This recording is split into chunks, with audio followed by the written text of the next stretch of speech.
Shalom. Thanks for joining me today. Today I'm talking about we're going to serve something or we're going to serve somebody. That's just the way we built. All right. And Bob Dylan had some lyrics that so much ring true.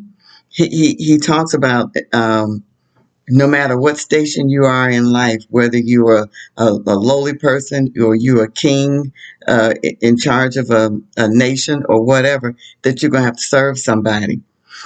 And the chorus goes something like this. Now, I'm not going to sing, okay? But he said, but you're going to have to serve somebody. Yes, indeed. You're going to have to serve somebody.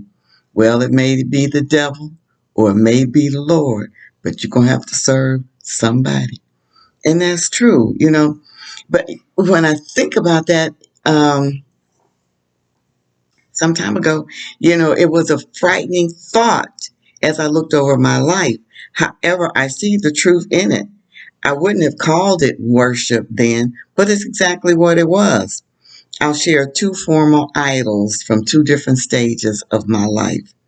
The first was my maternal grandmother, and she was born in 1894, and I was born in 1948.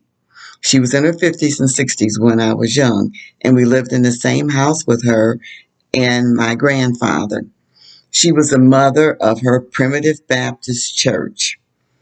And for you all that don't know what a Primitive Baptist Church was, the Primitive Baptist Church, they didn't have any musical instruments there. And on a particular Sunday, they you had at least two sermons, and sometimes you might have three, especially if you had a visiting church that was coming there. And there was a lot of shouting, people falling out. You'd have the nurses grabbing somebody.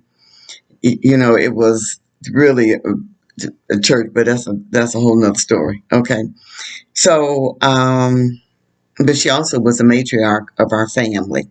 And grandma was the one that people would go to for advice.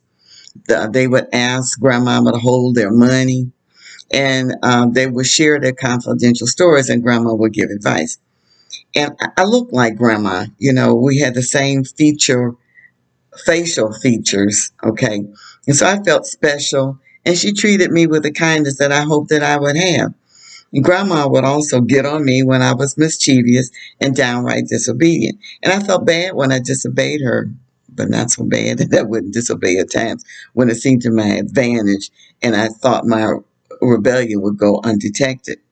Now, the idolizing part came is that when I got old enough, but I still believed all that she said. Even as a teen, I saw things that she did and I wanted to emulate her. And I wanted to please her because she spent time with me more so than my mom and dad. And there were times that we lived with her. So when grandmama celebrated Christmas, New Year's, and Easter, I celebrated and continued to do so into some fashion.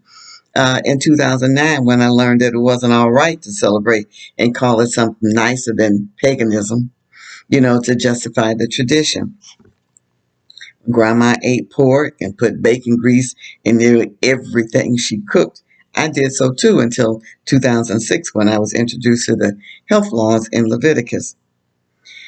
Um, the idolization was when I was old enough to think for myself, but and old enough to read scripture, okay, I still did what she said because I saw her as the standard of measurement by which I measured my life. Okay, now the second idol I had from my early teens to early adulthood.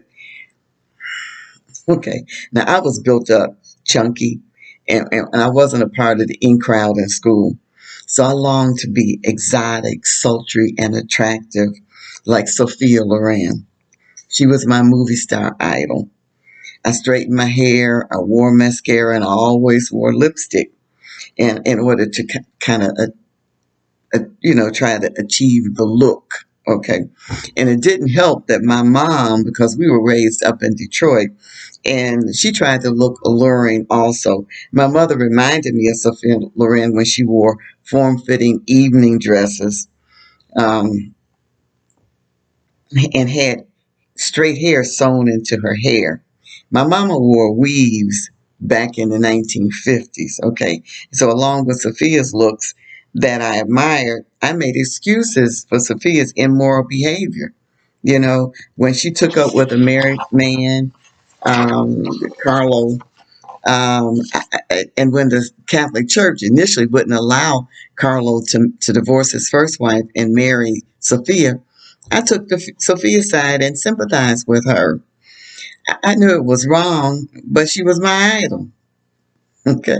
At dinner one night, this was many years later, after Floyd and I had married, we were discussing idols, and so he told me that Sophia Loren was his all-time teen heartthrob. I could hardly believe it. He even said when he looked at Sophia that sometimes he would think of me back then. Well, of course, now I wanted to know what about Sophia Loren made him think of me. And of all things, okay, this man said eyebrows. Okay. Our eyebrows were similar. And I really did think that the conversation needed a little bit more exploration. So I tried another route and asked him, well, what did he like about Sophia? He said she was sexy, very alluring, and liked the way she talked. And in the movie, she was strong-willed and took command. Now we're getting to a more realistic assessment of a worldly teenage boy's desires. Now, both Floyd and I could see where the entertainment industry had a big effect on our morals and the belief that we could separate being holy and going to church on Sunday. Okay, now that's questionable about being holy, okay, and living like we chose every other day of the week. When we became serious about our walk of faith, we stopped cutting corners and started following Father's instructions above anything else that we had been taught or anything we had seen in our lives. Any idol, whether it's a thing or a person, is placing another God before Elohim. Remember that is tantamount to worshiping Satan. Beware. And remember Exodus 23, thou shalt have no other gods before me. Shalom. Thank you for watching. And remember to like and share and subscribe if you haven't. Shalom.